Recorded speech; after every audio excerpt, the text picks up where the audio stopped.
एक बार स्वर्ग में विचरण करते हुए कृष्ण और राधा एक दूसरे के सामने आ गए। विचलित से कृष्ण, प्रसन्न चित्त से राधा। कृष्ण सक पकाए, राधा मुस्कुराए। इससे पहले कि कृष्ण कुछ कह पाते, राधा बोल उठी, कैसे हो द्वारिकाधीश? राधा उन्हें कान्हा कान्हा कहकर बुलाती थी। उसके मुख से द्वारिकाधीश का संबोधन कृष्ण को भीतर तक घायल कर गया।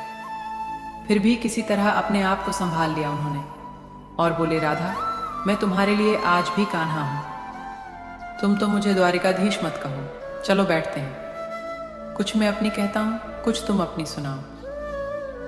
सच कहूं राधा, जब जब भी तुम्हारी याद आती थी, इन आंखों से आंसुओं की बूंदें निकल आती थी।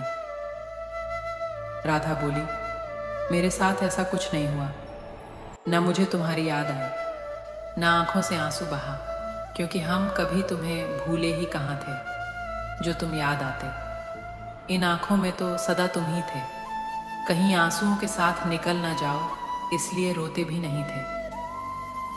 कान्हा, प्रेम से अलग होने पर तुमने क्या खोया, इसका एक आईना दिखाऊं तुम्हें? कुछ कड़वे सच प्रश्न सुन पाओ तो सुनाओ। कभी सोचा है इस तरक्की में तुम कितने पिछड़ गए? यमुना के मीठे पानी से जिंदगी की शुरुआत की और समुद्र के खारे पानी तक पहुंच गए। एक उंगली पर चलने वाले सुदर्शन चक्र पर भरोसा कर लिया और 10 उंगलियों पर चलने वाली बांसुरी को भूल गए। कान्हा, जब तुम प्रेम से जुड़े थे तो जो उंगली गोवर्धन पर्वत उठाकर लोगों को विनाश से बचाती थी, प्रेम से अलग होने पर वही उंगली क्या क्या रंग दिखाने लगी। सुदर्शन चक्र उठाकर विनाश के काम आने लगी। कान्हा और द्वारिकाधीश में क्या अंतर होता है? कान्हा होते तो तुम सुदामा के घर जाते, सुदामा तुम्हारे घर नहीं आता। युद्ध में और प्रेम में यही तो फर्क होता है। युद्ध में आप मिटाकर जीतते हैं और प्रेम में आप मिटकर जीतते हैं। कान्हा, प्रेम में डूबा हुआ इंसान दुखी तो रह सकता है, पर किसी को दुखी नहीं कर सकता। आप तो कई कलाओं के स्वामी हो, स्वप्न दूरदृष्टा हो, गीता जैसे ग्रंथ के दाता हो, पर आपने यह क्या निर्णय लिया? आपने अपनी पूरी सेना कौरवों को सौंप दी और अपने आप को पांडवों के साथ कर लिया। सेना तो आपकी प्रजा थी, राजा तो पालक होता है, उसका रक्षक होता है। आप जैसे महाज्ञानी उस रथ को चला रहे थे जिस पर बैठा अर्जुन आपकी प्रजा को ही मार रहा था।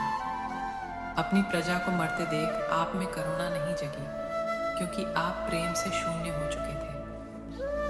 आज भी धरती पर जाकर देखो, आपकी द्वारिकाधीश वाली छवि को ढूंढते रह जाओगे। हर जगह, हर मंदिर में मेरे ही साथ खड़े नजर आओगे। मैं जानती हूँ कान्हा, लोग गीता के ज्ञान की बात करते हैं, इसके महत्व की बात करते हैं, पर धरती के लोग युद्ध वाले द्वारिकाधीश पर नहीं, प्रेम वाले कान्हा पर भरोसा करते हैं। गीता में मेरा दूर दूर तक नाम नहीं है, पर आज भी लोग उसके समापन पर राधे राधे। यह कहानी काल्पनिक जरूर है, पर इसके भीतर छिपी सीख बहुत महत्वपूर्ण है।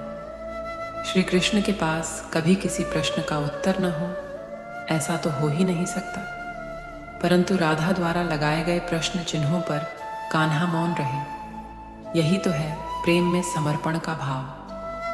पराक्रम में हमें हर किसी को हराना होता है, तब भी हम जीत कर भी हार जाते हैं, परंतु प्रेम में एक ही कियों का दिल जीत लेता है। सही कहा है कि छोटी सी उंगली पर पूरा गोवर्धन पर्वत उठाने वाले भगवान श्री कृष्ण छोटी सी बांसुरी को दोनों हाथों से पकड़ते थे। फिर मिलेंगे दोस्तों अगली कहानी के साथ।